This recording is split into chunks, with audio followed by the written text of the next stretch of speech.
여러분, 코픽스라 그냥 간단하게 말하면요, 은행들이 자금을 조달하는 데 들어가는 비용을 말합니다. 보통 말입니다. 은행들도 대출을 해줘야 되잖아요. 그러면 대출을 해주려고 그러면 자금이 있어야 될 거 아니에요.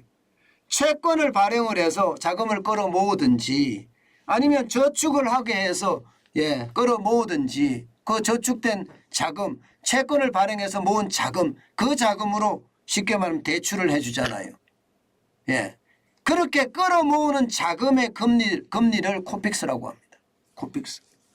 근데 그 코픽스가 여러분 놀랄 정도로 올라가고 있어요. 2.96%까지 올라갔습니다. 2.96%. 2.96%라는 수치는요, 지금 9년 7개월 만에 최고치라고 이야기해요. 9년 7개월 만에. 그러면 여러분, 이게 영끌한 사람들, 또 있는 돈 없는 돈 다 모아서 집 산 사람들, 또 부채가 많은 사람들, 이 코픽스가 올라가는 거 보면 이게 대출금리가 올라간다고 생각을 하고 두려움이 커질 수밖에 없다. 저는 이렇게 생각을 합니다. 아마 이대로 가면요, 대출금리가 7%는 우습게 넘어가지 않겠느냐 하는 게 지금 시장의 예측치입니다. 여러분 이거 한번 보세요. 코픽스 금리 상승 추이가 8월에 2.96이라고 되어 있죠. 2013년에 2.99%였습니다. 그때 이후로 최고치예요. 9년 7개월 만에 가장 높죠. 진짜 장난 아닙니다. 2021년 1월만 하더라도 0.86이었습니다.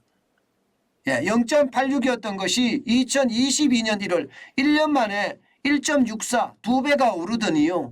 지금 8개월 만에 지금 3배가 다시 2배가 오르려고 해요. 1.64가 2.96이 됐으니까요. 지금 이대로 가면 여러분 대출금리는 진짜 감당하기가 힘들다 이런 얘기까지 합니다. 심지어 말입니다. 지난 7월에는요. 0.52%가 올랐거든요. 아마 이거 경험하지 못한 숫자입니다. 한 번도 우리가 경험하지 못한 숫자가 올랐습니다.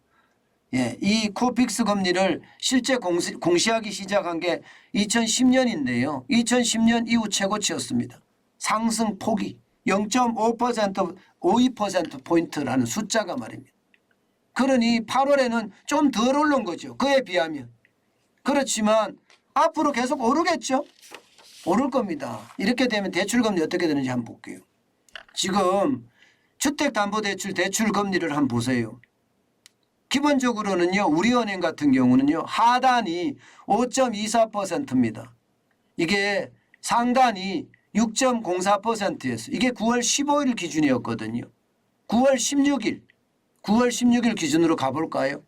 오늘 최저 하단이 5.30입니다. 5.30. 그리고 말입니다. 상단이 6.10이에요. 우리 은행이 지금 제일 높죠. 코픽스 금리가 아직 반영이 되지 않은 겁니다. 이게 반영이 되면 어떻게 될까요? 지금 결국 말입니다. 우리 은행 같은 경우는 7% 갈 수 있다는 이야기가 돼요. 7% 갈 수 있다는 이야기. 국민은행도 마찬가지입니다. 9월 15일까지만 하더라도 하단이 4.50이었어요. 근데 9월 16일에는 4.56으로 늘어났죠. 최대치 상단도 5.90이 5.96으로 늘어났습니다. 당장 7%까지는 안 가겠지만 그만큼 6% 중반은 올라갈 수 있다 이렇게 이야기할 수가 있겠죠. 농협이요. 농협도 마찬가지입니다. 지금 9월 15일 기준으로 하단이 4.44%입니다. 그러나 9월 16일에는 4.50%가 되는 거고요. 상단은요. 5.54%에서 5.60%까지 늘어나게 됩니다.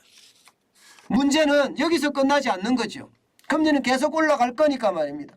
지금대로 올라가면 연말에 적어도 3%. 지금은 2.5%가 기준금리잖아요. 그럼 0.5%포인트가 더 올라간다는 이야기니까 결국 대출금리는 7%를 넘어서서 8%로 갈 수도 있다는 이야기예요. 8%도. 이렇게 되면 여러분 이자 부담 엄청 됩니다. 여러분. 이자 부담 장난 아니에요. 게다가 말입니다. 지금 10월에 어떻게 될까요? 10월에 금융통화위원회가 개최가 될 때인데 이때 0.5%라는 빅스텝을 단행할 가능성 굉장히 높거든요. 그러면 3%가 아니라 3.25%까지도 올라갈 수 있다. 아니 4%도 갈 수 있다. 4%는 쉽지 않고요. 3.5%는 갈 수 있다. 뭐 이렇게도 나오거든요. 그러면 이자 부담은요 점점 커질 겁니다. 저는 결국 말입니다. 영끌한 사람들, 또 부채가 많은 사람들, 저도 부채가 많은 사람 중에 하나인데 아마 부담이 엄청 될 거예요. 주택담보대출도 그렇고요. 고정금리도 이렇게 올라갔는데 변동금리는 또 얼마나 올라가겠습니까? 신용대출은 또 어떻고요. 그나마 1금융권에 빌린 사람들은 다행이다 이렇게 이야기할 수 있겠죠. 2금융권 저축은행에서 빌린 사람들은요. 좀 더 나아가서 카드론이나 대부업을 쓰는 사람들은 어떨까요? 충격적이 될 겁니다. 저는 결국 우리 경제가 당분간 이게 회복될 수 있는 그 힘이 굉장히 약하다 이렇게 보입니다. 미국은요 그나마 소매 판매라도 좀 잘 되고 있거든요. 게다가 실업보험금 타는 사람들도 적어요. 쉽게 말하면 금리를 올리는데도 현장 경기는 계속 되살아나고 있는 모양새거든요. 그런데도 오늘 주가가 미국이 빠진 건 왜일까요? 빠진 거는 간단합니다, 여러분. 간단해요. 이게 9월 25일 날 결국 지표가 좋으니까 경제 지표가 좋으니까 0.75%가 아니라 울트라 스텝이라고 이야기하는 1%를 올릴까 두려운 거죠. 1%를 올릴까 봐. 그래서 주가가 더 떨어지는 것도 있습니다. 중요한 것은요. 우리가 그렇게 지표가 좋지는 않다는 거예요. 우리가 지표가 나쁘다는 것은 경기 침체의 골이 저는 더 깊어질 수 있다고 봅니다. 제가 여러분들에게 위기 이야기했는데 이제 위기의 도가 더 커진다. 이렇게 보시면 될 것 같습니다. 제가 이야기했던 게 안 틀렸잖아요. 그래서 저는 어떨 때는 두렵기도 하고요. 어떨 때는 겁나기도 합니다. 이게 지표를 가지고 이야기하기 때문에 그런지 내용 자체가 지금 틀리지가 않아요. 참 무섭습니다. 중요한 것은 대출 좀 줄여가는 거, 또 지금 빚내서 뭘 하겠다는 거 약간 시간을 뒤로 미루는 건 어떨까 싶습니다.